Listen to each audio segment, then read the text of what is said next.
హైదరాబాద్లో 2 ప్రాంతాల్లో నిర్వహించిన డ్రంక్ అండ్ డ్రైవ్ పరీక్షల్లో స్కూల్ బస్సు డ్రైవర్లు పట్టుబడ్డారు. యూసఫ్గూడ బస్తీలో ట్రాఫిక్ పోలీసుల డ్రంక్ అండ్ డ్రైవ్ టెస్టులు నిర్వహించారు. అయితే ఈ డ్రంక్ అండ్ డ్రైవ్లో క్వీన్స్ ప్రిజం స్కూల్స్ బస్సు డ్రైవర్లు మద్యం తాగి బస్సు డ్రైవ్ చేస్తున్నట్లు పోలీసులు గుర్తించారు. డ్రంక్ అండ్ డ్రైవ్ టెస్టులో డ్రైవర్కు 156 రీడింగ్ వచ్చినట్లు పోలీసులు వెల్లడించారు. దీంతో బస్సును స్వాధీనం చేసుకున్నారు. స్కూల్ బస్సులపై స్పెషల్ డ్రైవ్ నిర్వహిస్తున్నట్లు ట్రాఫిక్ పోలీసులు వెల్లడించారు. మరోవైపు అమీర్పేటలోనూ ట్రాఫిక్ పోలీసులు డ్రంక్ అండ్ డ్రైవ్ నిర్వహించగా Sri Chaitanya school bus driver కేశవరెడ్డికి బ్రీత్ అనలైజర్ టెస్ట్ చేయగా 202 మోతాదు వచ్చిందని పోలీసులు వెల్లడించారు. దీంతో శ్రీ చైతన్య స్కూల్ బస్సును సీజ్ చేశారు.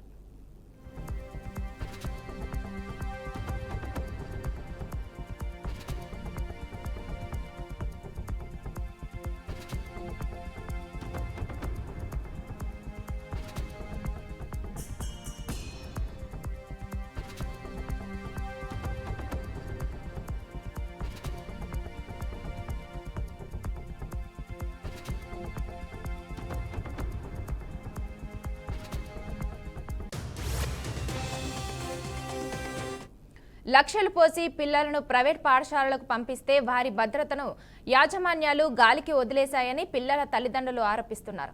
అసలు డ్రైవర్ ఎలాంటి పరిస్థితిలో ఉన్నాడనే విషయాన్ని సైతం గమనించలేకపోతున్నారు.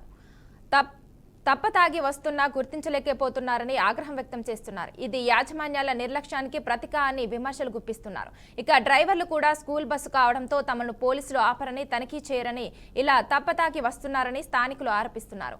ముందే సిటీలో వాహనాల రద్దీ రోజురోజుకు పెరిగిపోతుంది.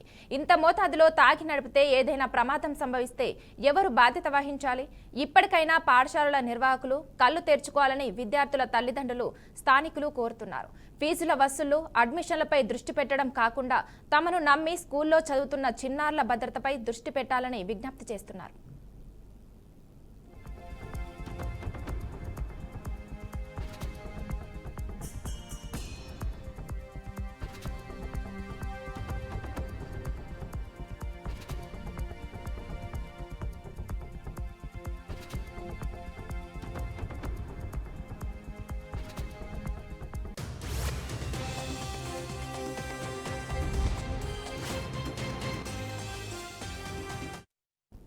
చాలా ప్రైవేట్ స్కూళ్లు తల్లిదండ్రుల నుంచి భారీ ఫీజులు వసూలు చేస్తూ ఫెసిలిటీస్, ఇంటర్నేషనల్ కరికులం అంటూ ప్రచారం చేస్తుంటాయి.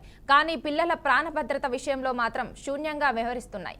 ఇది యాజమాన్యాల పట్ల చట్టపరమైన చర్యలు తీసుకోవాల్సిన స్థాయికి చేరింది.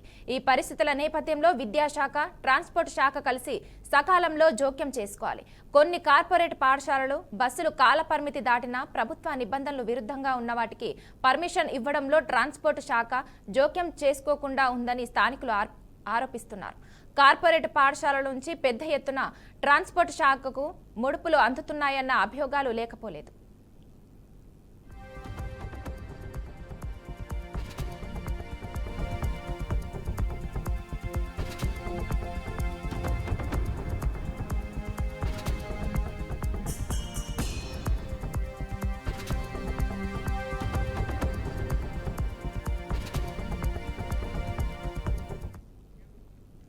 అన్ని ప్రైవేట్ పాఠశాలల్లో డ్రైవర్ల నియామకానికి కఠిన ప్రమాణాలు రూపొందించాలి. డ్రైవర్లకు రిజిస్టర్ చేయబడిన హెల్త్ చెకప్, డ్రగ్ టెస్ట్ తప్పనిసరిగా చేయాల్సిందిగా నిబంధనలు అమలు చేయాలి. అంతేకాక డ్రైవింగ్ సమయంలో మద్యం సేవించే డ్రైవర్లకు జీవితకాల నిషేధం వంటి కఠిన శిక్షలు విధించాల్సిన అవసరం ఉంది. ఈ రోజు ఈ డ్రైవర్ను పోలీసులు ఆపారు. రేపు ప్రమాదం జరిగిన తర్వాత బాధ్యత వహించేవారెవరు? పాఠశాలలు, బిజినెస్ సెంటర్లు కూడా కాదు, అవి విద్యా కేంద్రాలు. ఈ స్పష్టత వచ్చే వరకు తల్లిదండ్రులు, ప్రభుత్వ యంత్రాంగం మేల్కొని ప్రైవేట్ పాఠశాలల నిర్లక్ష్యాన్ని ప్రశ్నించాల్సిన అవసరం ఉంది.